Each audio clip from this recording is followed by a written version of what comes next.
Kasi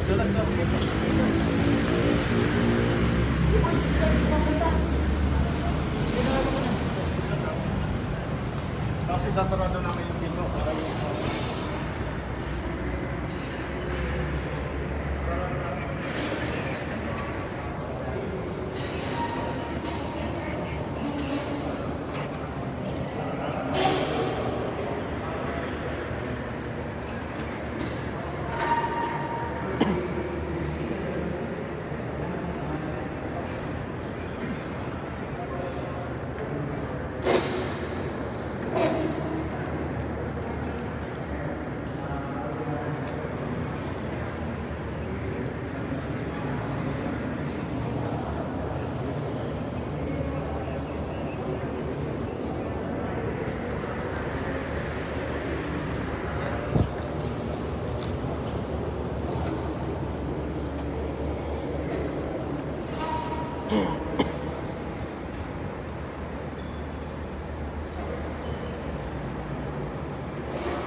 age, and neglect.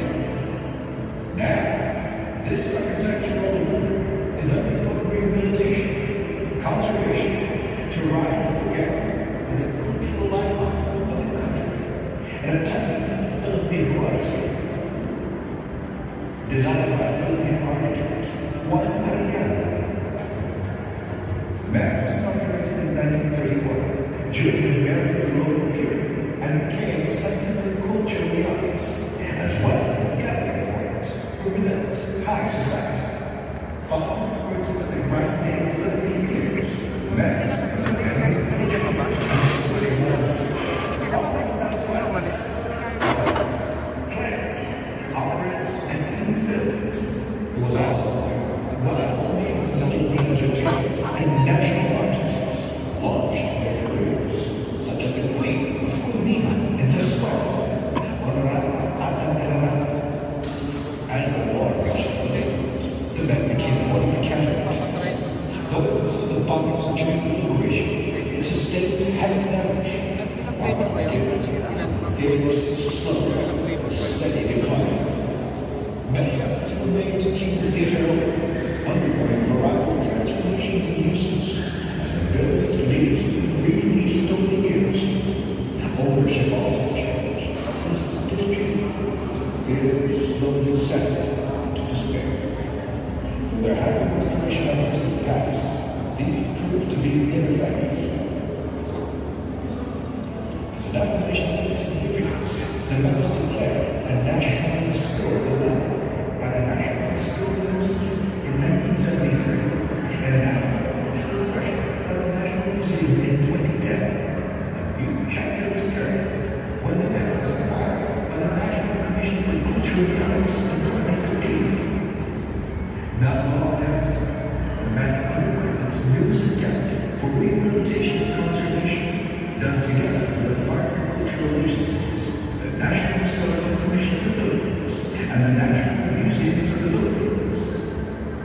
The first phase focuses on the rehabilitation and conservation of the main theater, keeping with the building's original features intact, and following Arellano's original plans as the foremost goals, while doing away with its failures, the original perceived arch was discovered.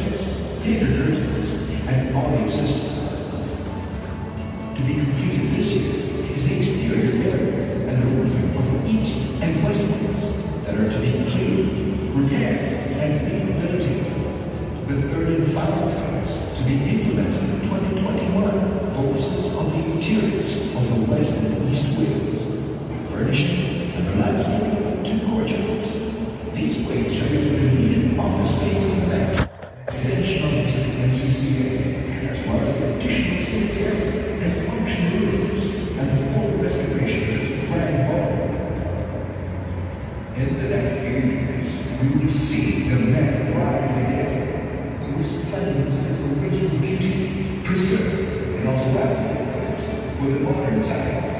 The main theater will be a home again for Philippine cultural arts, as it will be dedicated to the revival of Philippine theatrical forms, such as the Saswat and Kulitin, and other performing arts, installed with state-of-the-art technology.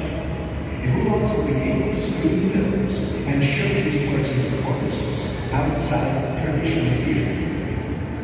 The West Courtyard, or Hanging Expression, will be used for outdoor performances, while other areas can be used for meetings, exhibits, conferences, and other cultural activities. The East Courtyard, or Hanging Expression, will be for NCCA functions and installation works. NCCA plans to create a separate division dedicated for the overall management and further development of the net, including marketing, maintenance, operation, and continuing programming. For this, additional manpower and staff will be requested.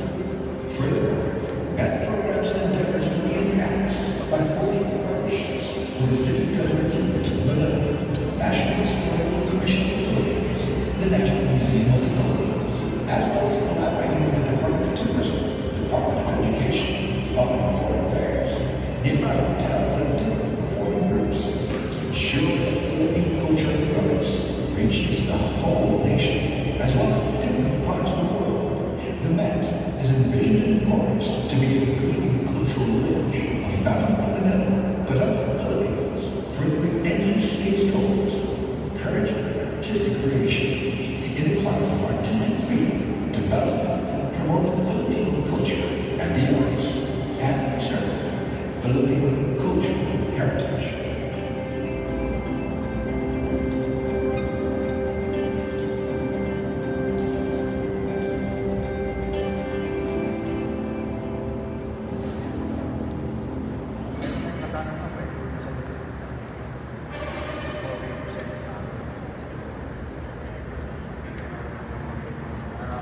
Adriana, ¿cómo estás?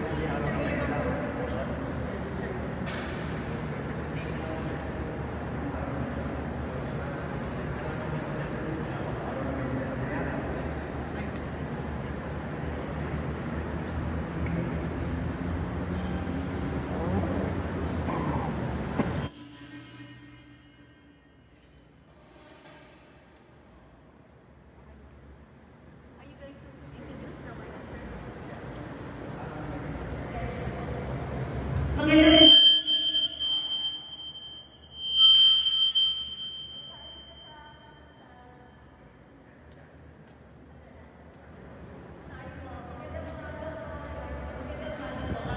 we would like to present some of the proposals that we have made for Aral Manila for your consideration.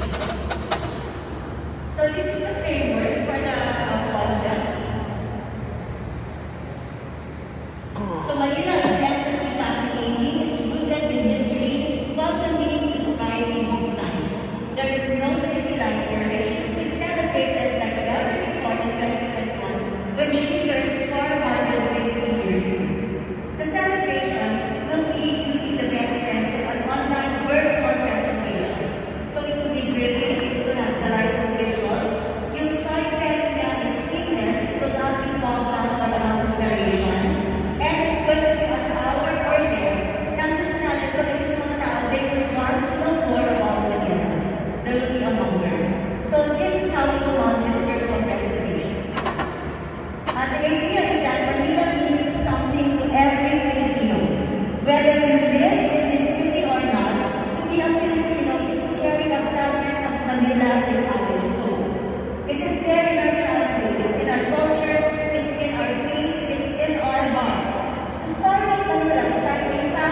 lahat.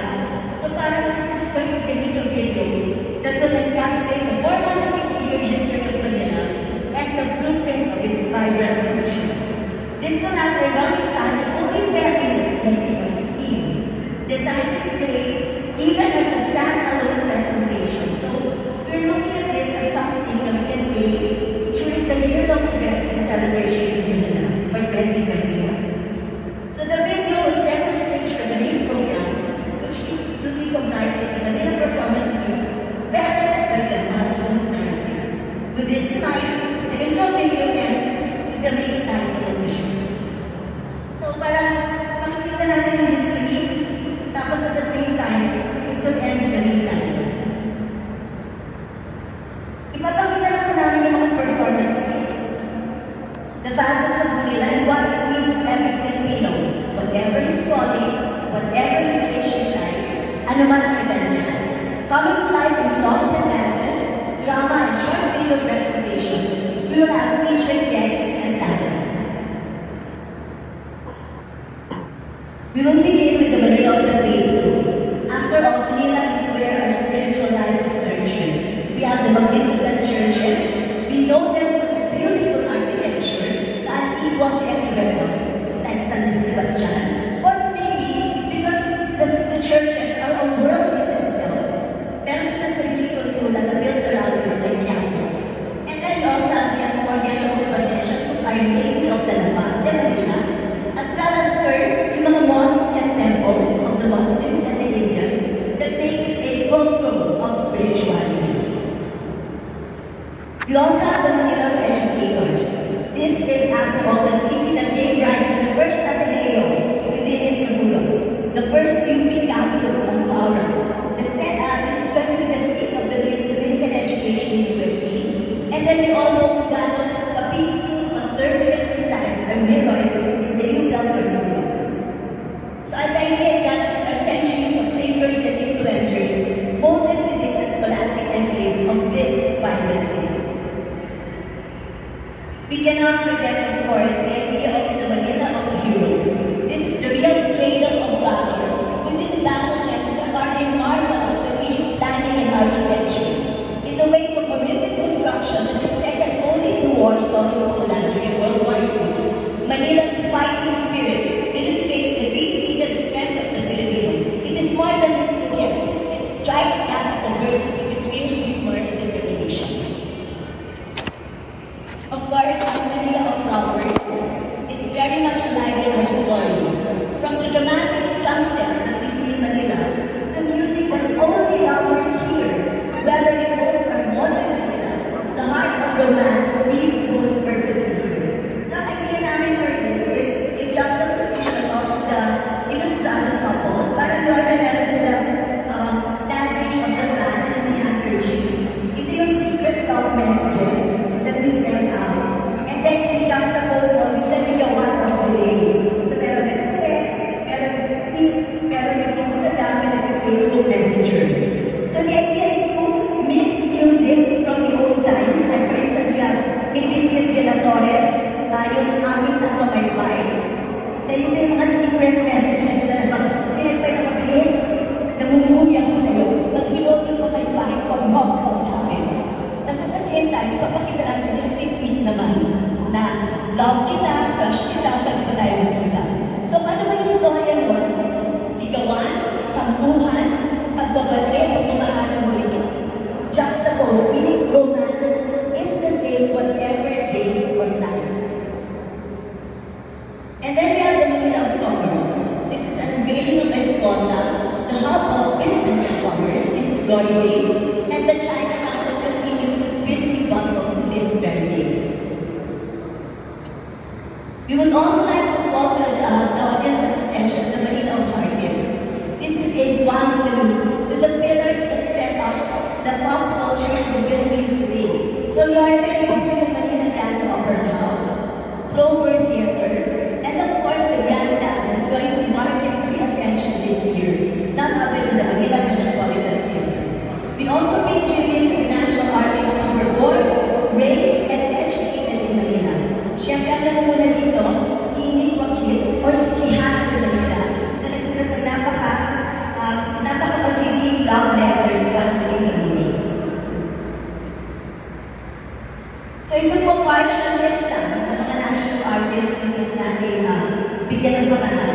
ating meeting programa.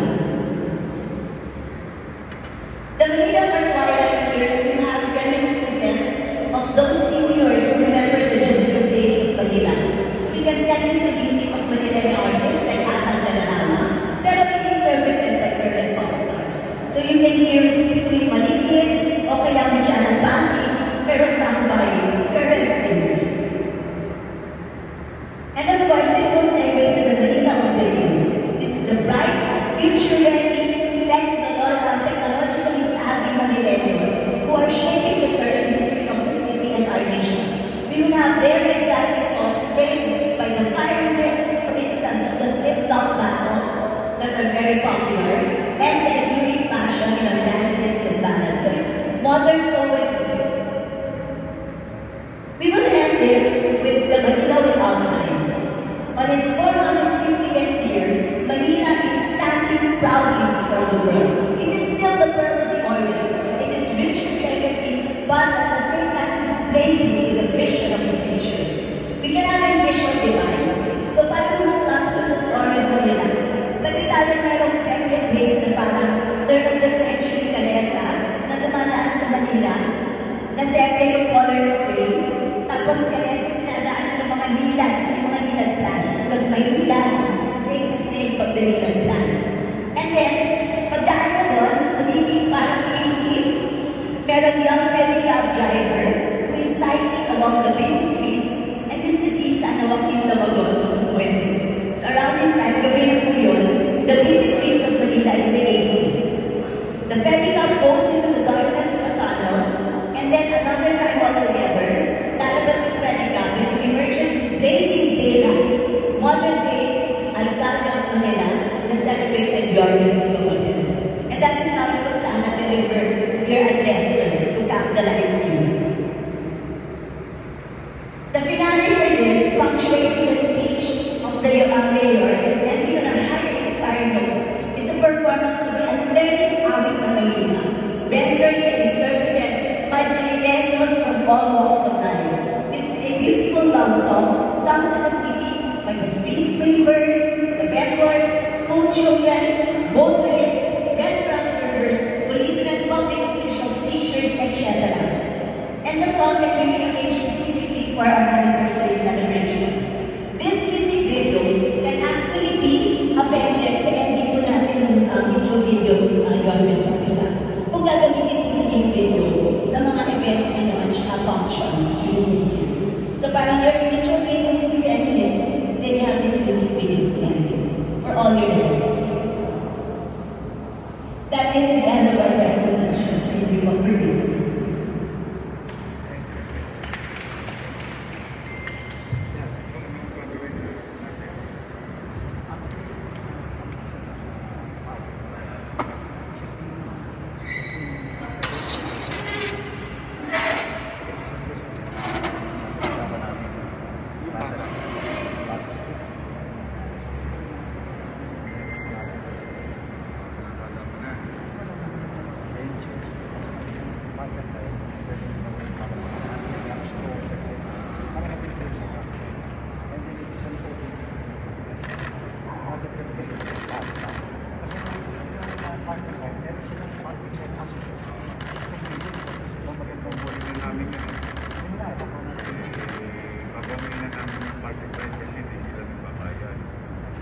Pero yung bata, sigurado na ako, dedicated ako na ibigay ko. Ito, pwede na din. Kaya na malililig yung likod.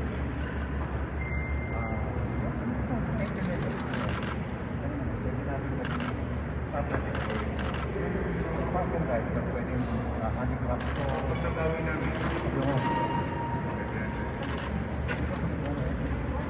Paano ba pagdadaan nito?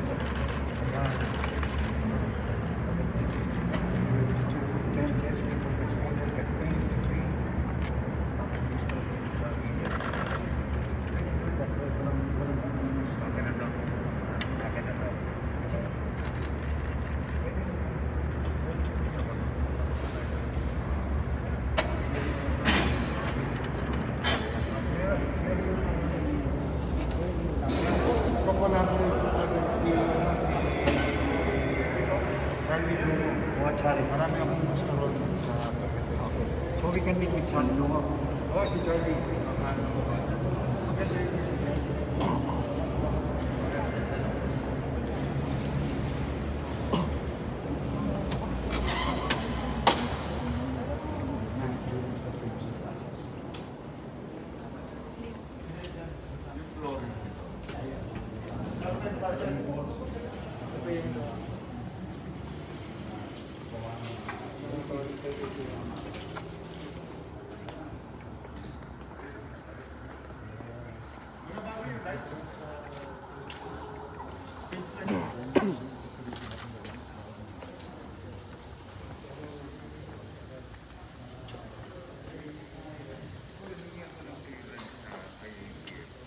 Baka pwedeng gamitin natin ito. No, I think by that time.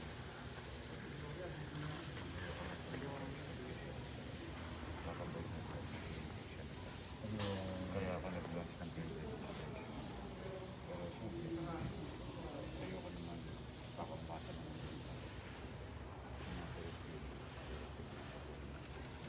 Last night this time.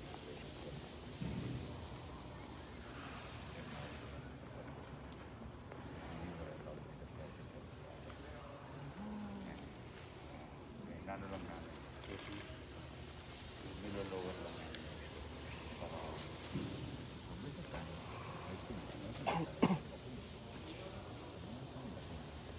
luluwag niyo yung oh.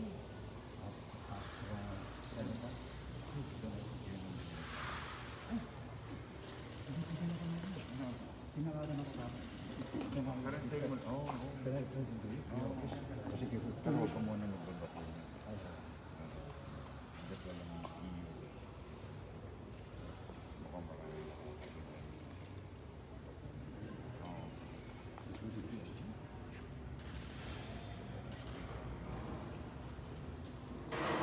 Saka delikado. Hindi ka pwede yung dalawa. Isang tampas. So anyway, tama-tama yung pwede tayo. Pwede na tayo.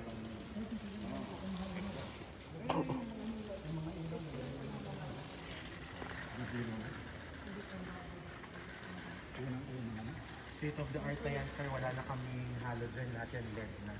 Talaga? Oo. Yan ang mga lights na huling ginawa. Ganda. Wala pa Dito ako amazed na amazed. Na-sustain siya. ang wala pa po din po yung mga sounds. Marami pa pong mga speakers pa. Yung sa gitna. Cinema. Cinema. Kasi may cinema na to, di ba? Pag meron ka ng ganon, bibilin natin yung ano, yung account ng award ito. Yes.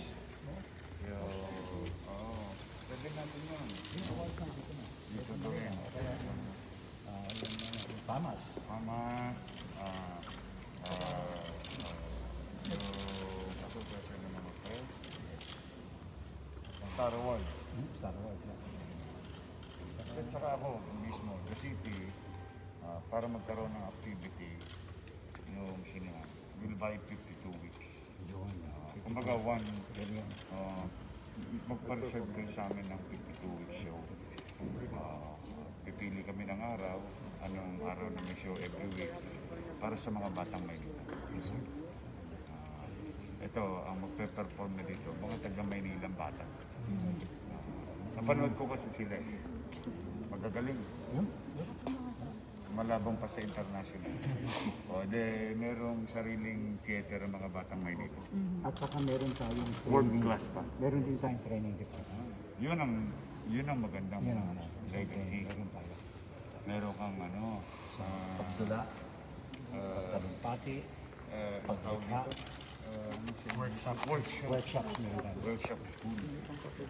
Yun talaga. Yun the best yun. Meron tayong tatayo ng Teatro Filipino.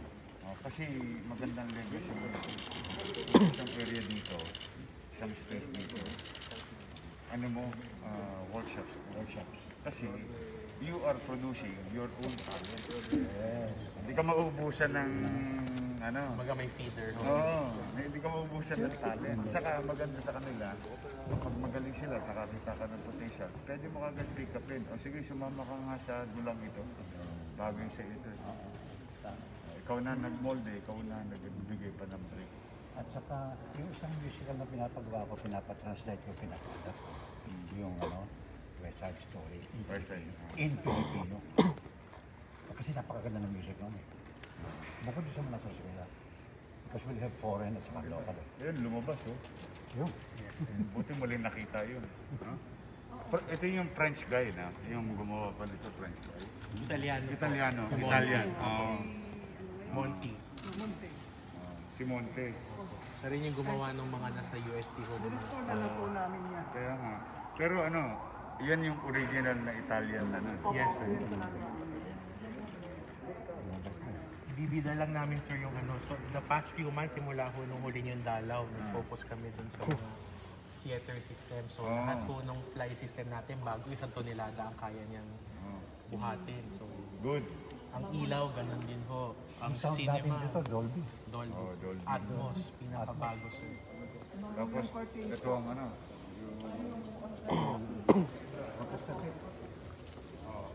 kita mo, pwede na ako agad palabas nung pinalabas namin yung opera, orchestra, Manila Orchestra. Yung ginawa namin doon. Sa Cardilla ho. Dito, pwede. Kasi ito lang halos yung size. Yung yung park and ride, merong malaking rehearsal. Ang laki-laki. Kung nakuha niyo yun, yung second floor. Third floor yung parking. Tapos mga stores, mga handicraft, para maging tourist attraction.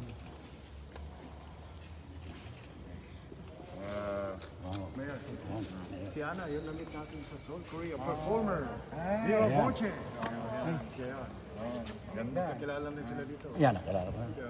Pupunta ko nga yung grupo nila. Mga future performer din. Revive Sarsuelas in the theater. Sige. Gusto ko manood ng Sarsuela. Yan. Maganda yan. Sarsuela. Sige. Nung bata. Para ma-reintroduce sa mga new generation. Yes. Para misa kasi ginagamit namin yung salita sa kalye. Sinasarsuela ka lang yan. Pero hindi nila alam yung ibig sabihin. Pag nagsarsuela tayo ulit, so the next generation, alam nila na sarsuela is a show. Yes, opo. It's a form of show. Sige po. Alam niyo, mayroon bata ako. Ako rin.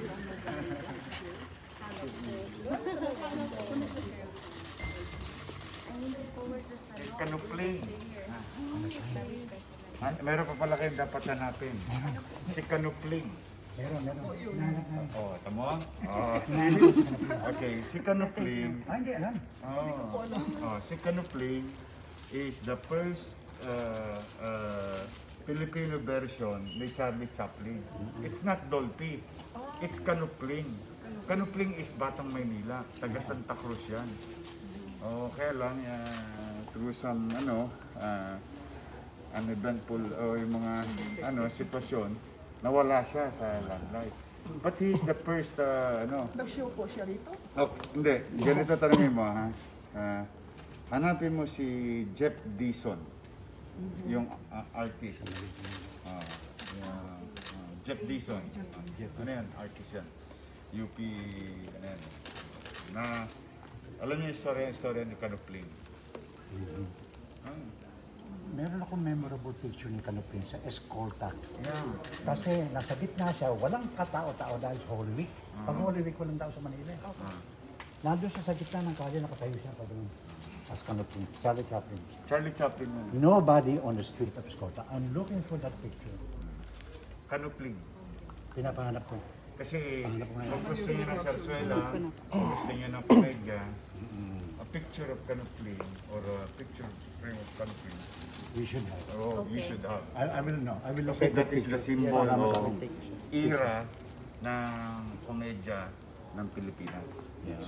Na soloista. Parang si Charlie Charlie Chaplin. Chaplin. Soloista eh. Na sinundan naman, na mas kilala natin ngayon, sumunod naman si Dolphy. Pero mas may nauna pa doon. Si Kanupling. Taga Maynila yan. Wala po sounds din. Oo, ano yun, parang... Solo siya. Soloista. Parang siya si Charlie Chaplin na ginaya niya yun. Tinapok niya sa kanya kanapin. Hanapin niyo si Jeff Dison. painter. Artist yan. Jeff Dison. Painter yan. Sige. Thank you po. Thank you, sir. Mayroon mo kasi pag ano ko gusto yung mga.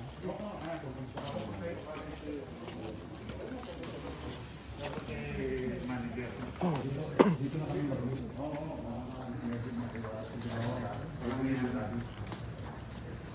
Oh, malinis mo kita ng pera ko. What is in your country? Connection naman yung surrounding.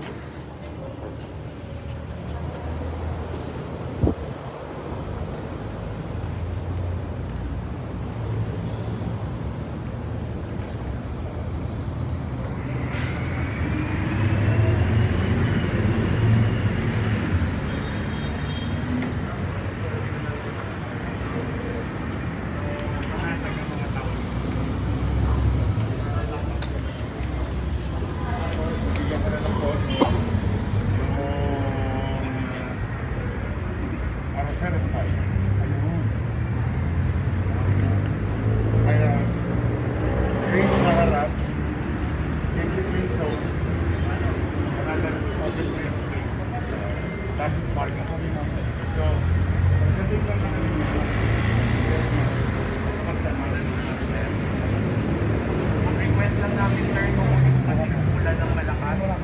Nagkamahangin sa amin kasi parado ko yung sa likod.